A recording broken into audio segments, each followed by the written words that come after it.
And we are back here on Fox 59 tonight with We Bloom as they celebrate 8 years of existence and the 6th year of the annual breakfast that is coming up next week, Thursday, August 21st from 9 a.m.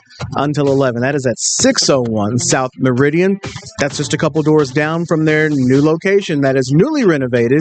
There at 701 South Meridian. We're still here with Tyler Ayers and the Reverend Laura Beth Bucklighter, the founder of CP&R. As this breakfast happens next week, Tyler, let me go back to you. Tell us what you guys are doing with the funds that you're trying to raise. We had it up on the screen there. The goal is to raise $50,000. That's right. Our goal is to raise $50,000. Some of those dollars will go towards programming that includes job readiness training, educational workshops for our members. For example, $50 will pay for snacks, coffee, and meals for 5 members. In general, money will go towards programming and to keep our doors open and to keep our members safe and in a secure space. And again, if you missed it at the beginning, we were talking about why some of this is such an urgent need for organizations like We Bloom, and that's because they lost quite a bit of funding. I believe you said 90% of your funding from, was it the state and federal, or both, or one? State. From 90% of their state funding gone. So they really do need your help to continue to provide the services that they have been. One of the ways that they will continue to provide services is, well, to team up with somebody. And that's where Reverend Laura Beth Bucklighter comes in. So we were talking about your background and the community that you serve and the community that took advantage, the queer community that took advantage of the services at We Bloom, felt isolated. How did you discover that? And then we'll talk about how we found out what the solution would be to team up in a stronger way with We Bloom. Yeah, so the way it came to light is that We Bloom does a good job of surveying their membership. It's a member-based organization, which means that people are welcome to come hang out 2 or 3 times, but there is an expectation that you make a commitment to being part of a recovery circle, to being part of this community. And so as they were engaging members and understanding their impact or lack thereof, whatever needed to be brought to the table, it just came to light that LGBTQ plus people, specifically trans and non-binary people, didn't necessarily feel safe and comfortable with the larger population of the cafe. And that's a common experience that we hear in nearly everywhere, certainly in churches, certainly in just out in the public in general. And so it really comes down to a question of how staff is trained to engage the community, how we create an environment where others understand what welcome and affirming and inclusive looks like. Those are bad words now, I know, and I still say them out loud. I say a lot of other bad words too, but I won't do that here. I love Jesus and I cuss a little bit. He's working on us all. It's okay. Exactly right. Yeah, so I mean, there's but they're bad words, but they are real, very human experiences. And no matter what we do with the semantics around them, the experience that they symbolize. I won't get into the words are just symbols lecture at this point, but the experiences that those words symbolize are very real for all of us, no matter where you identify or where you associate yourself in our current culture. And so understanding how we as staff, how we as leadership, can create spaces where more people feel safe and welcome to engage in recovery. And, I talk about queer and queer adjacent. People ask why I don't use the term allies in that space. And the reality is queer adjacent to me means everyone who is next to, adjacent to an LGBTQ person. So that could be parents, that could be pastors, that could be therapists, And the reason I don't use the terms interchangeably is because not all queer adjacent people are allies. Mm-hmm. Mm-hmm. And so our goal is to help all people understand what it is to be a neighbor Mm-hmm. in that space. And so developing training tools, having dedicated recovery circles where we can engage in affinity type gatherings, Mm-hmm. and partnering with more organizations. There's a lot of good people in this city Mm-hmm. doing a lot of good things. Mm-hmm. And we've started to foster more of those relationships. So, as We Bloom is surveying, and the membership, the queer membership of the organization says, "Hey, we don't feel so comfortable here, or we don't feel completely welcomed," or whatever the reports back were. What did you do then? Yeah, so that's about the time that Beth and I connected. And like I said, we met at a clergy gathering downtown. And I share this with her permission, but my daughter is part of the recovery, is a member of the Recovery Cafe. Okay. And also as a queer human, shared her own experiences with me on that. And so, so Beth and I had coffee just to understand each other's vision and purpose and general focus, and really started to see where our specific passions and expertise lined up. And so this was about the time last spring when the grant applications for Faith in Action were coming due, and it was a good opportunity to take a known need and create some resources and funding for those resources around that need. So that's where the partnership really started. So then the partnership then kicks over to We Bloom. So we asked Tyler, your folks said, "Okay, we hear you. We don't want that." What did you guys do about it? Who said they don't want that?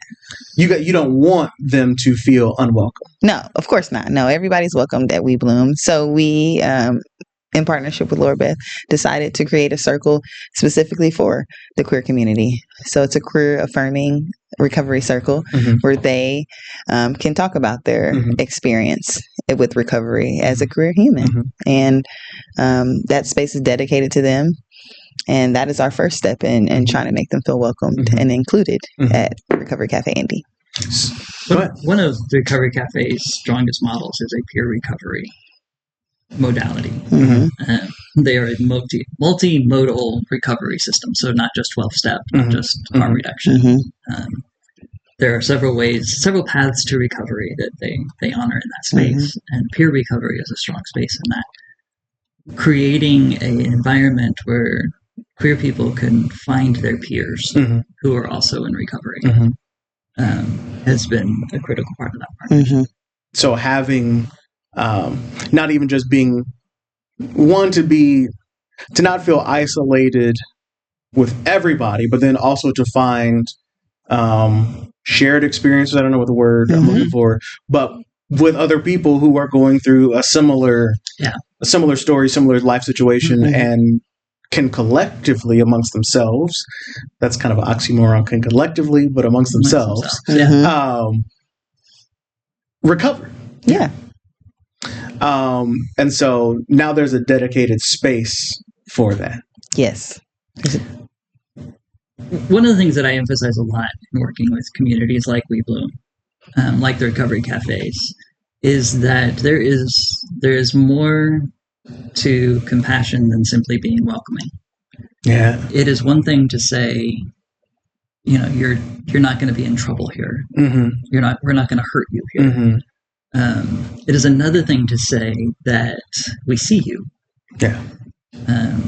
You're not only welcome here, you're welcome to exercise your gifts and your passions and be present fully and vulnerable here.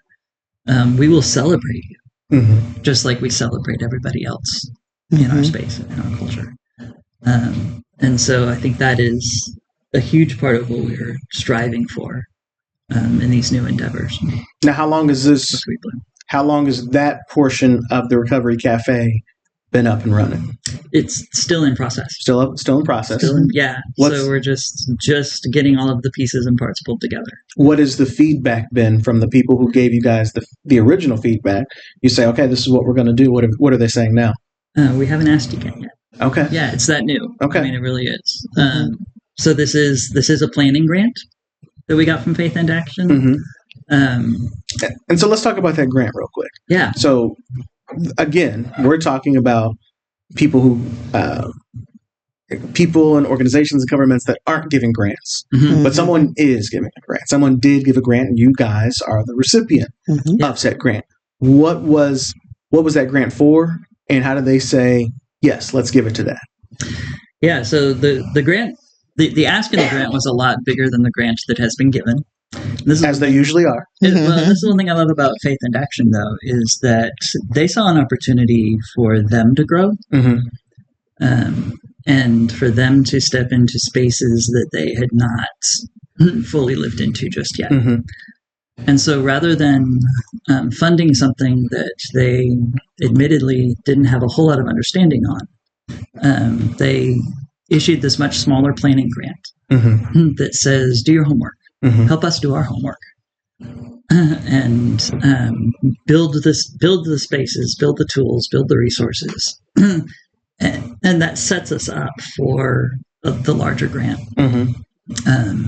possibly even larger than we originally asked for, because it's more collaborative, it's more focused, it's more present. So that's the stage that we're in right now. Okay.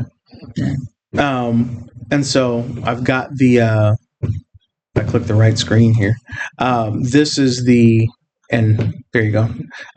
This is the Faith in Action portion of the Christian Theological Seminary, which is where you guys were able to get that grant from. Tyler, as the person who's supposed to go out and find donations, how big of a deal has this been for you guys on your side? This has been a big deal. Most importantly, to launch this new initiative, to really wrap our arms around the queer community within our space and show them that we heard them, that we're listening and we care enough to take action. So this is big, no matter the amount. Right. I think this just development of this partnership is what's most important. And for those who weren't with us at the very beginning of this, we were talking about We Bloom and the Recovery Cafe. So if you're just listening to this portion, you've only heard that there is a recovery space for the queer community, but that's not all you guys have in there. That is not all we have. Tell us more. We Bloom in general is a nonprofit focused on co-creating communities of healing, love, and justice for those that are in recovery. And we believe that anyone can be in recovery, whether that be from grief, incarceration, or addiction, or any type of life change. So our space is welcoming to everyone. And our goal is to walk along them in their recovery journey. Well, let me ask you this. What are the hours of operation that somebody can come by and see you all? We're open Wednesday through Saturday. Okay. Right now, our goal is to be able to open and operate more days of the week from 12 to 6. Fundraising opportunity at the brunch coming up soon. Yes. To expand hours. Yes. That's another reason why we need some more support so that we can operate more often. But we're open from 12 to 6 Wednesday through Saturday. Might you know what it takes money-wise to operate your organization at the level that it needs to be? You know how much money that would be? At least $100 million. No, of course, right? That's the same thing I told my boss about my new contract. I said $100 million. No, I'm kidding with that. I don't have those numbers in front of me, but we welcome the smallest amount of support. The smallest or the largest. Or the largest. You know, whatever it is that you can do. So again, you have the Fueling the Love, and I'll pop that up for us one more time. That's coming up next week. And we showed the location. You will get a chance to schedule a tour to see said location, right? That's right. So our event will take place just down the street at Cinderwood Event Center. Okay. And then we will offer informal tours because our space is still under construction, not quite finished, but we do want people to see the progress that we're making. We will offer opportunities to sign up for an informal tour that day. But you can always reach out to us. Our contact information can be found on our website at webloom.org. And you can also sign up for our event at webloom.org/events. I would also imagine. So we've talked about funding and we've talked about donations. What's the staffing situations look like for both your organizations? And could you use volunteers, or how else, if people are like, okay, I want to help, what are all the ways people can help you both? For We Bloom, right now our team is, unfortunately, it's had to shrink a little bit due to the funding cuts. To those cuts. So right now we are leaning on our partners and our volunteers to be able to come and help within the cafe, to run the cafe. So volunteers definitely needed. Again, reach out to us. Our contact information is there on the website. If you're interested in volunteering at our special events within our cafe, leading workshops, facilitating yoga classes, anything that you feel like could benefit our members in our space, we welcome those conversations. Rev, Laura Beth, what about you? Yeah, I am our staff at CPNR, which means I'm a shoo-in for Employee of the Month. So we don't have to fight for parking. I really don't. Yeah. We are just starting our own programming in addition to what we're doing with We Bloom, and so there'll be opportunities for volunteering to help with events. Looking for local musicians and others to help create some good spaces for us to gather and come together. One of our goals isn't simply to talk about spiritual trauma, but to practice, give ourselves opportunities to practice what it is like to gather as a spiritual community, but in a safer place than we might have done so before. So we're going to be recruiting teams to come help us plan those events and services. I'm excited to get some of those things off the ground this fall, starting probably in September. Now, I know you said the website's not all that hot right now. So you can go look at it, and if you are a website designer, just let the cringe take over and give me a call. It's cpnr.org. But with that said, I was going to ask you, give out your phone number or an email people can contact you. Yeah, so LB, as in Laura Beth, at cpandr.org. Okay. Laura Beth and Tyler, is there anything else that we haven't told people that they need to know? You've got one staff, heck of a Christmas party, it sounds like. And then Tyler, donations of any size, large, small, could probably use volunteers, and then you need a website. Yeah, we do. A website designer. Yeah, you need a designer. Yeah, we have some things in the works. In all fairness, I wasn't going to say this, but we are having our kickoff event this Friday. Well, why was that a secret? It's because it's almost sold out. Oh, okay. Yeah, and I was letting her take the center stage. Well, that was very nice. Oh, we can share it. Thank you. We can share. Thank you. But you know what? I bet you there's somebody out there who will go to both. There probably is, and so it's not an event that I would have planned, but it fell in my lap. So Flamey Grant is a former worship leader, now drag artist. And had an opportunity. She was between cities, and we got to have her here for a concert. So that'll be Friday night. That's Friday night. When and where? At 701. Okay. On the 3rd floor. Okay. Yeah. So we'll party on Friday. We'll party on Friday with you. Yeah. Doors at 7. Show at 7:30. Okay. So we'll party on Friday with you. It's free we'll be taking donations at the door. So. And then breakfast with Tyler. Yeah. On next Thursday. Yeah. That's right. Okay. All sorts of happening. I will add, if I can, our new space at 701 South Meridian is welcoming to mission-aligned organizations that are looking for space to lease. We'd love to partner and provide a co-working space, a permanent or semi-permanent home for those looking for a home. Yeah, I know there are a lot of nonprofits who don't have a space. That's right. And are looking. So it's good to know that not only do you have the space, but there are also organizations who have the space and don't want to share the space. So it's good to know that you guys are checking both boxes. I need neighbors on the second floor. You need neighbors. Okay. For now, that's where we'll hold the Christmas party. That's right. That's right. And Ladies, you're all welcome. thank you. Mhm. I appreciate that. Ladies, thank you so much for coming on. Thank you. Thank you for sharing what you all do. Like I said, as we've said, this is a difficult time for lots of people, and it appears it's only going to get harder. And so resources like the ones that you offer are just even more important, because the reality of it is it's not just your organizations that are losing funding. It's across the board. Across the board. Yeah. But the problems are not going away. The need for the resources is getting stronger, but the need for us to have the resources is getting stronger. Mm-hmm. The need in the community for things that we are doing is getting louder and louder and louder.